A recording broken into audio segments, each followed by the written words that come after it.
And kind of on the theme of this controversial questioning, I've got one more lined up, and I want to get your opinions on abortion. What are your opinions on abortion? Well, I think abortion is a difficult issue, and it's like anything that people can use scriptures to justify their beliefs. And it's the challenge as I've studied all the world religions, I've been involved in interfaith work. It's like somebody always says, like, I take the Bible literally, word for word. And you have to believe what it says, meaning you have to believe what they say.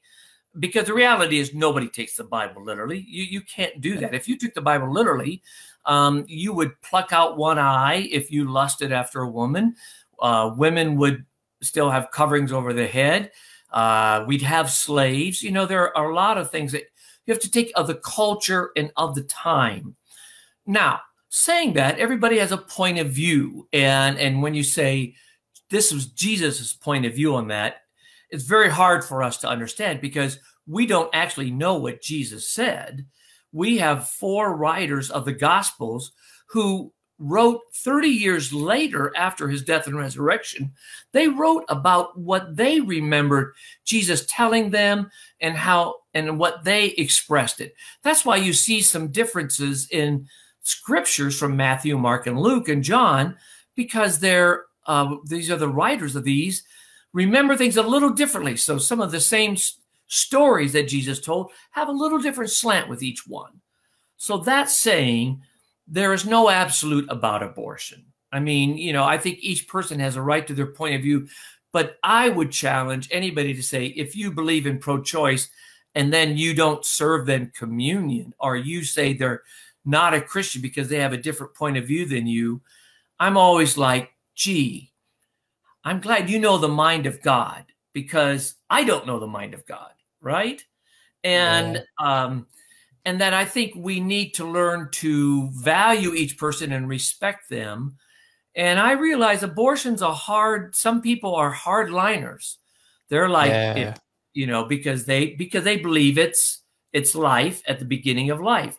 And some believe, it comes at a later time, which is there's no easy answer. There's definitely no easy answer to that question.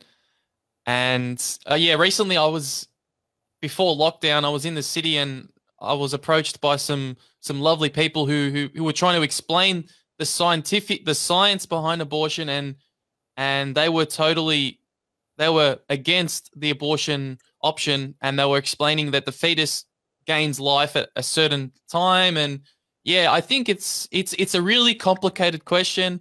And if I'm to kind of, I guess, I don't want to try and go down that rabbit hole on today's podcast, because today's podcast is about your book. You're recently bringing up your book. Did you want to just maybe give a brief? What is your book about, and about to the audience? Yeah. Yeah, but and let me just come back for the abortion, because I think that this issue is another issue of where we see the polarization in our society. If people are on one side and then the other, rather than listening and respecting and valuing. For I think as a Christian, Jesus said over and over again, not to judge another, but to love another. And so we are to bring in the more unity and healing we can have in our country is when we listen and understand, because I've never walked down somebody's path, especially as a man. I think it's very hard for me to be a judgmental on a woman. I don't know her journey, and I don't know where she is on that. And so I think even as a minister, I think ministers who get very judgmental think like they can make these absolute truths are not coming with a sense of humility and a sense of respect of each other.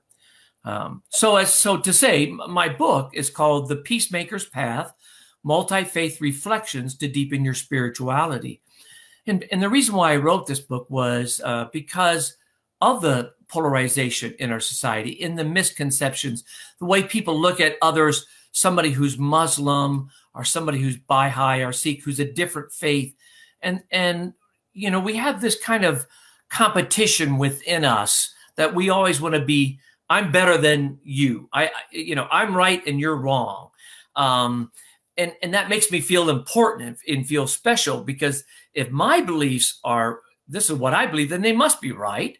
And how can you have a different point of view than me and be right too? When in reality, I think we can both be right. We have different ways of our expressions, part of our journey. But what I have found is there are core teachings in all of our major religions that